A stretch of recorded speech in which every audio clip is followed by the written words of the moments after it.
Today on the workbench, we're going to talk about silicone inserts and how they work compared to regular foams. Regular foams, if you're familiar, are what usually go inside the tires. They're soft and squishy. They allow your tire to have some give as you're going over rocks and whatnot. But one of the things that they run into is while they squish this direction, they also squish this direction. And what that can cause is, in instances, what's called side hilling. What can happen is as your truck gets up on a certain level grade, it starts to tip over to the side. And what can happen is that the tires can roll under. So what you see here is that the rubber is starting to roll underneath the rim, and that causes it to kind of like collapse, and the truck loses its center of gravity and is able to roll a lot easier. These silicone inserts are an alternative to the foams.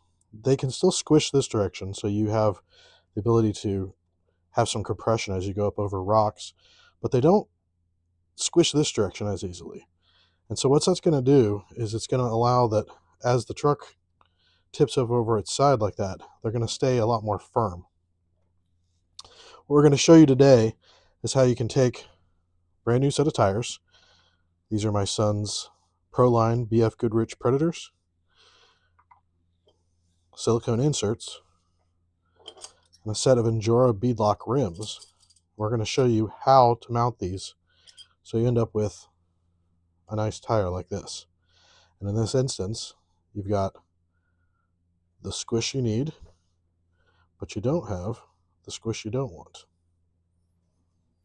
Let's talk about that. So, on a truck like my Zool, it's got a low center of gravity. As you can see, it sits real low. It's got stiff springs, unlike the Element Sendero Bronco that I've got that has a lot more body roll because I put softer springs on it. And this also has a little more denser of a foam. There is still squish on the sides, and there's squish on the top. But because it's a lighter truck, it's lower to the ground, you'll actually see that as we go to try to side hill with this, we don't have as much of a problem.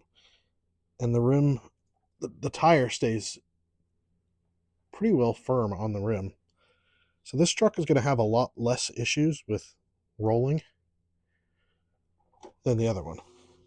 So this one wouldn't be a good candidate for using the silicone inserts. I'm going to probably keep this one with the foams that are currently in it. But I'm considering switching the Sendero Bronco out over to the silicones. Now, the way these beadlock rims work, on a regular full-size truck, this black ring with all the screws in it is actually your beadlock on the outside. But on these RC truck rims, this is actually just kind of a cosmetic feature. These screws don't actually attach to anything, and they don't make any sort of actual mechanical difference. What you've got going on is when you go to install the tires, you're going to take the outer portion bead and you're going to sandwich it between this black ring and this outer sheath here. And you're going to take the inner portion of the bead and you're going to sandwich it between this lip and, again, the outer ring. Now, the trick is how to get them sandwiched in at the same time. That's where this comes in. On the back of these rims, you have these screws that go along the outer perimeter. These actually allow you to detach the inner rim into two separate pieces. So as you see here, we've gone ahead and taken out all the screws. You can actually take this portion, remove it, then this sheath comes off and you've got the front part. So these two pieces marry together to make the whole entire internal portion. Once you get this ring gets stuffed into the tire after you put the silicone inserts in, then you put this side in from the front, you put this side in from the back, and you just line them up, pinch them together, and start putting the screws in, making sure that you've pinched the bead in between the lip and the sleeve. Now, a nice bead lock without vented tires and without a vented rim is going to give you the opportunity that you're not going to get water in there if you happen to be going through water trails. The silicone inserts, however, do perform a lot better with water because of the fact that they don't hold the water. If you do get water inside of a beadlock rim and tire set, it will cause some issues as you're traveling at higher speeds with centrifugal force. But what you're not going to have is with a traditional foam, these get waterlogged and they start to rot, and then they lose their squishiness. So I've seen tires before that have been filled with water that doesn't get drained, and they just basically start breaking down, and you get a tire that's just almost looks like a flat tire on a regular car. You're obviously going to make sure that you have yourself a nice set of tools, possibly something like a roll of tape, which can allow you to set the rim down on it as you're working with the tire. That way, when you're putting the screws in from this side, you're not accidentally pushing the bead off the rim on the other side by putting it flat on the table. You can also use zip ties to help hold the tire together. As we found earlier when we were doing this, as you zip tie the tire to hold it all in place, and then you lock down the bead lock, you actually end up trapping the air out of the tire. So then when you take the zip tie off, you got flat spots on the tire. So we ended up having to take one of the tires completely apart and do it again without the zip tie. So I've heard of this method before of zip tying around the tire. Essentially, you put it around this portion of the tire here. It kind of helps hold all this together so you don't get any, parts pulling out of the bead lock while you're trying to put it in. But when we redid this tire, we actually just ended up doing it by hand. And as long as you're careful with it as you are, putting it on here and pushing down on it, mounting these, just make sure that you're going across evenly. So that way you get a nice even bead, just like we have here. All right, first thing you want to do is get these silicone inserts into the tire. You do it just like you do with regular foam. Just kind of stuff your way in here. We found when doing these other ones that the mold release on these tires are a bit sticky.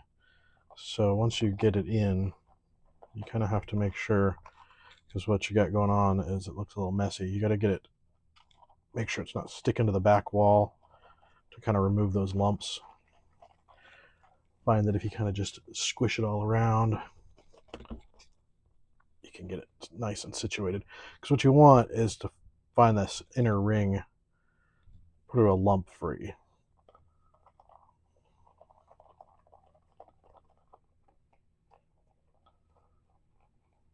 That way you don't end up with any soft spots from having like a pinch in the insert.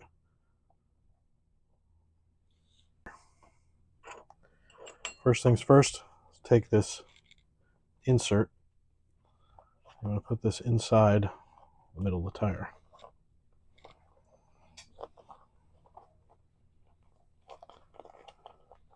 Make sure it fits in there nice and snug, and you want it to be inside. So pull the bead out from it. So it should look like this on both sides. Just want to double check that you've got it centered up on the insert inside.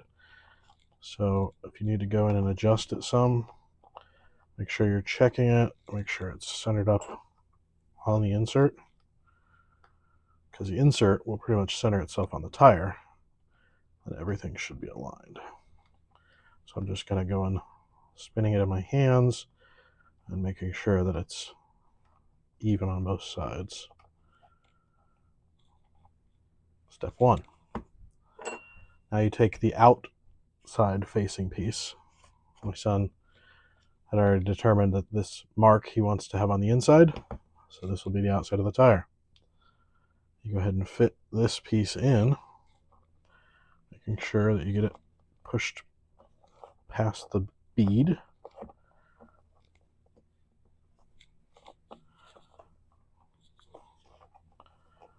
Now it's going to grip the bead and kind of suck it in underneath that middle ring. What you're going to want to look for is just to make sure that the tire is equal all the way around. There's no gaps. It's kind of tricky. Sometimes you have to sit here and tug at it a couple spots to get it even. So if you end up with a little bit of a gap on one side, just kind of pull on the other sides until it's about the same.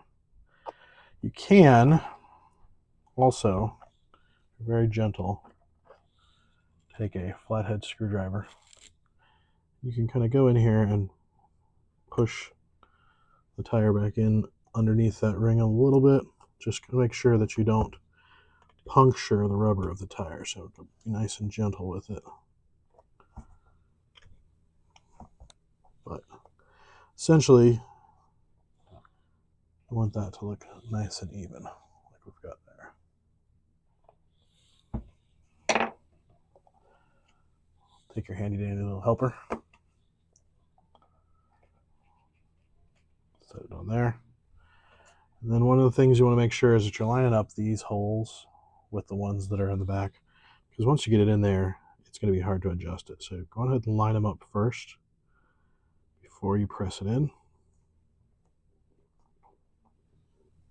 And again, you're going to have to work the bead a little bit to make sure it doesn't take too much, but you want it to take some until it kind of just works its way down.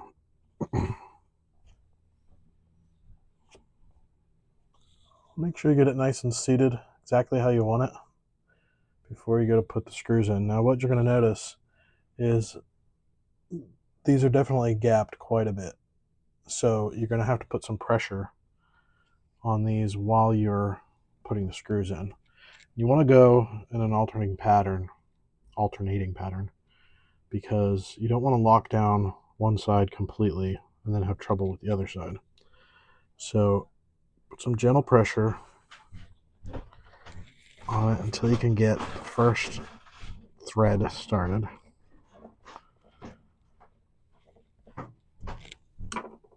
And then we want to rotate around and get on the opposite side and do the same.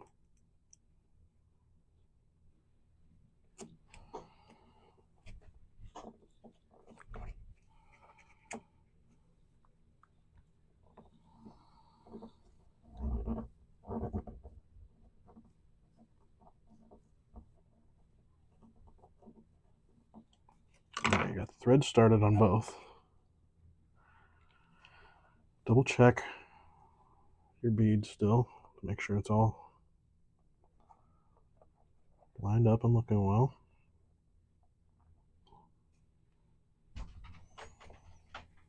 And we're going to apply the rest.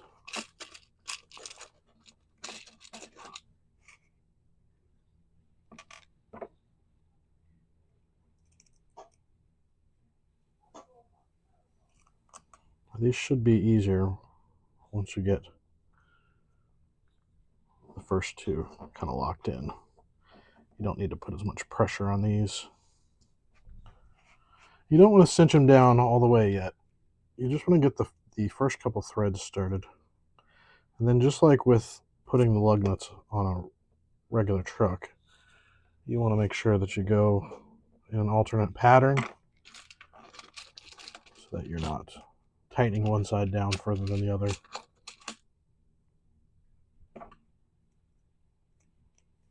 These should be the last two.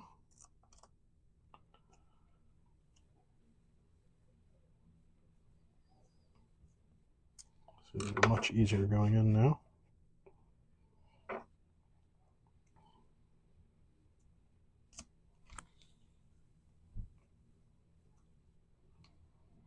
And then just take your time. Give a couple cranks around the rim. I kind of go until I feel the same amount of tightness on each one.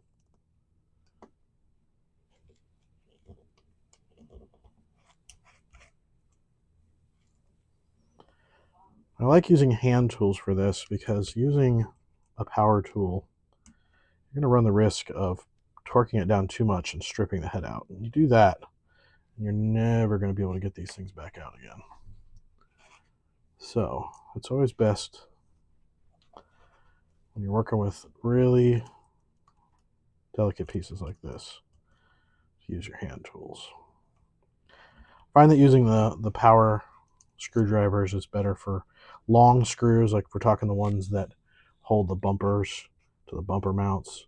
Those things are usually a good half an inch to an inch long. You can use those with an electric. But these little guys, traditional all the way around. So, you know, so each time we kind of clamp one of these down or tighten it up, we're loosening all the rest. So just keep going around until everything's all snug.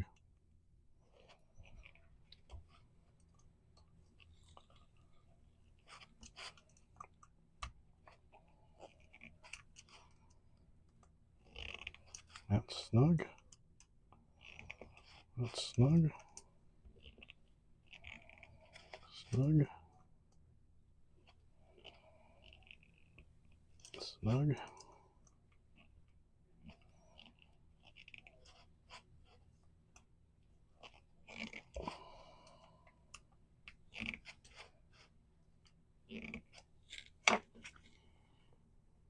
Again, double check that everything is good with your bead.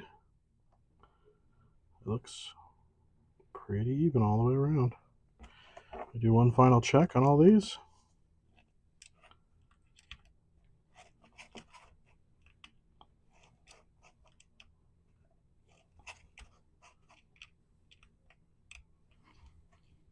See, we got one there.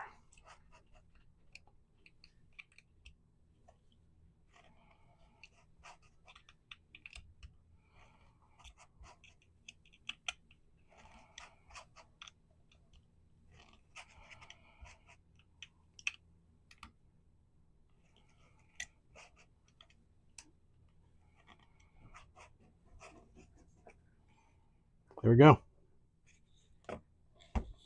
We've now installed a set of silicone inserts into some nice Proline BF Goodrich Predator tires with an Injora metal rim. If you like the tools I'm using, these are a set by Tamiya.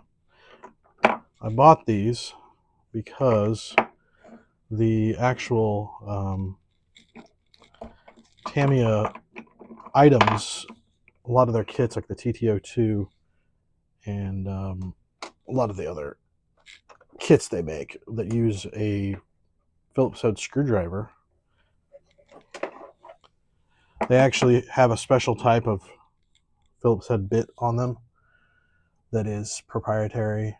So if you put together some of their kits like the TTO2, you'll find that you'll kind of strip these screws when you try to put them in. I bought this. This is officially made by them, made for their products. It's a really neat little kit. You get your major hex tools here. You got your Phillips and flat, and then you got your nut drivers. This one, or no, excuse me, this one is perfect for the holding the hex bolt on. And you have the little tiny precision grips, or if you're working on heavy duty stuff, you just drop this grip in here. You got a bigger grip to hold on to. All right, let's take a set of these and try them out on the Enduro Sendero with the Bronco body and see how they do when it comes to side hilling and whether or not we get a lot more roll or if we see less of it now. Now, yes, these tires look comically dinky on the Bronco. That's because I've got this thing set up for using these larger tires. So as you can see, there is a difference in tire size for sure. But these were for my son's Element Night Runner, the Toyota Tacoma looking truck, and he's got the 1.5 inch rims on them currently, so he decided to go with a 1.9 inch rim with about the same size tire. So really it just gives you a bigger looking rim but with the same tire size. But we're here to just test how these work with side hilling. So let's give it a test. Let's start to push it over and see where we're at. So as you can see, unlike before, the tire is actually bulging out instead of rolling under the rim. So these silicone inserts actually do a good job of keeping that tire from, even if I go really far over, it's leaving the rubber pushed outside the rim away from the vehicle instead of going under the vehicle. So you have a better chance at this helping your truck from rolling over. Now, like we said previously, I've got softer shocks in here because I wanted to have more of a scale, realistic body roll effect. But upgrading to these silicone inserts on my current tires might actually be a benefit for me and allowing me to have a little bit more stability when doing side hilling. So, I learned a lot today, and thank you everybody for watching. Don't forget to like and subscribe. I'm a small channel, but eventually starting to take off here, and I'd like to keep creating different videos for you guys.